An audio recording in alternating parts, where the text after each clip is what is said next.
Bonjour à tous et à toutes.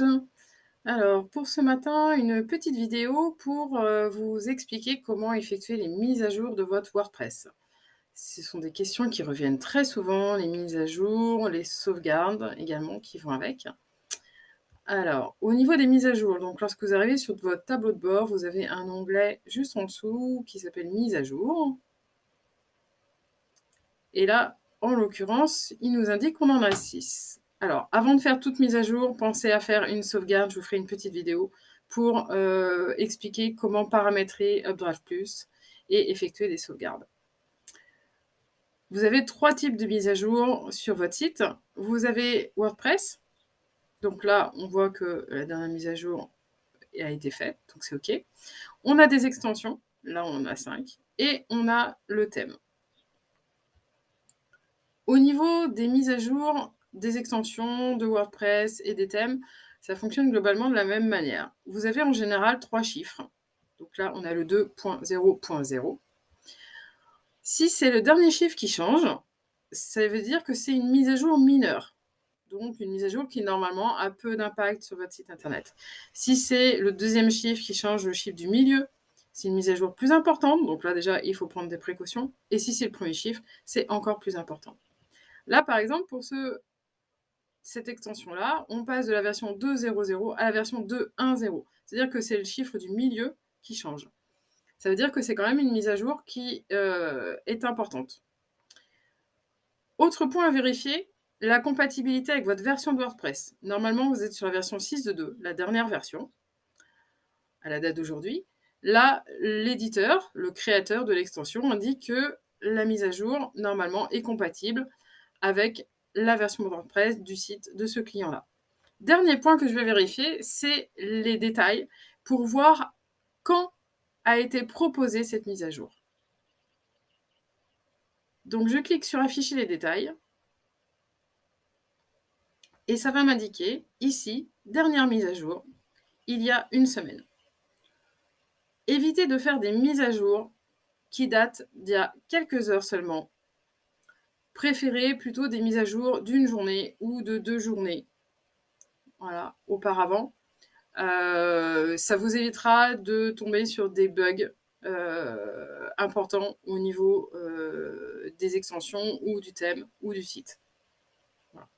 Donc là, une semaine, c'est OK, ça pose pas de problème. Je peux cocher.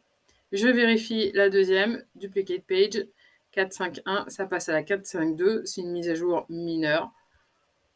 100%, normalement, pas de problème de compatibilité. Dernière mise à jour, il y a 3 semaines, c'est OK. Et je fais ça pour les différentes extensions. Avant d'effectuer la mise à jour, donc pensez bien à faire une sauvegarde. Autre point aussi, c'est savoir à quoi correspondent les mises à jour. Est-ce qu'elles ont un impact sur le front-end, c'est-à-dire la partie visible par l'internaute, ou est-ce que ça fonctionne en tant que tel, plutôt sur du back-office. Broken Link Checker, c'est pour le back-office, c'est pour s'assurer que les liens ne soient pas cassés. Alors certes, il y a un impact pour l'internaute s'il clique sur un lien qui ne fonctionne plus, mais en l'occurrence, ça ne va pas casser la présentation de votre site. Duplicate page, c'est pour dupliquer des pages, donc pas de problème. Voilà, vous faites le tour. Une fois que vous avez fait, donc vous cliquez sur mettre à jour les extensions.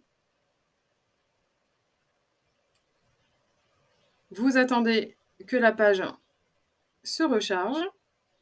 Donc tout va dépendre du nombre d'extensions que vous mettez à jour.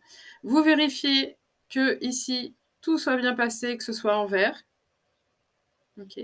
Et ensuite, vous allez sur votre site et vous allez vérifier par rapport aux mises à jour ce qui a pu potentiellement bouger.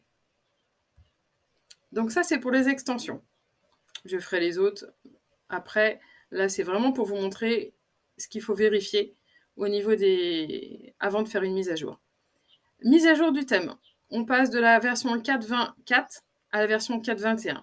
Ah, intéressant. On n'a pas le troisième chiffre. On n'a pas de 4.21.0. Mais ça veut dire que c'est un 0 quand il n'y a pas le troisième chiffre. Donc ça veut dire que là, c'est quand même une mise à jour importante puisqu'on est sur la version 20 et on passe sur la version 21. Donc le deuxième chiffre change. Et en plus, c'est une version 0, c'est-à-dire que c'est vraiment une toute nouvelle version. Donc là, très important, bien vérifier la date, parce que les points 0, le dernier si c'est le dernier chiffre, le 0, c'est une mise à jour importante et du coup, il y a peut-être pas eu encore de retour. Donc à savoir s'il y a, si potentiellement il y a des bugs ou pas dans cette mise à jour. On va aller voir quand a été proposée cette mise à jour-là. Donc là, ici, vous voyez, contrairement aux extensions, on a les détails et donc on peut voir à quel moment les mises à jour ont été proposées. Là, pour les thèmes, quel que soit le thème que vous n'avez pas la possibilité de cliquer dessus. Il faut passer par Apparence thème.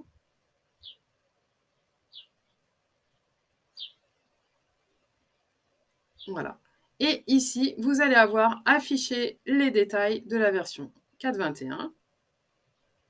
Voilà. Et on voit que la dernière version a été proposée le 21 avril 2023. Donc là, on est large, ça fait un mois, il n'y a pas de souci. Ça veut dire que s'il y avait eu vraiment des bugs, il y aurait déjà eu des correctifs. Donc, je vais pouvoir mettre à jour ici. OK.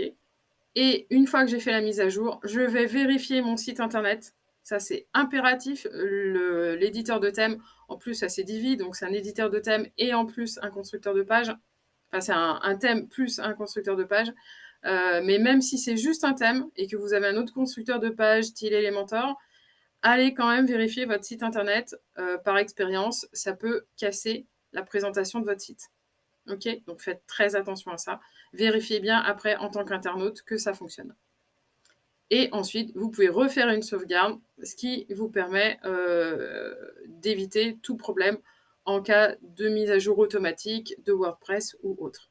Voilà, j'espère que cette vidéo vous a aidé pour faire vos mises à jour proprement et en prenant vos précautions. À bientôt!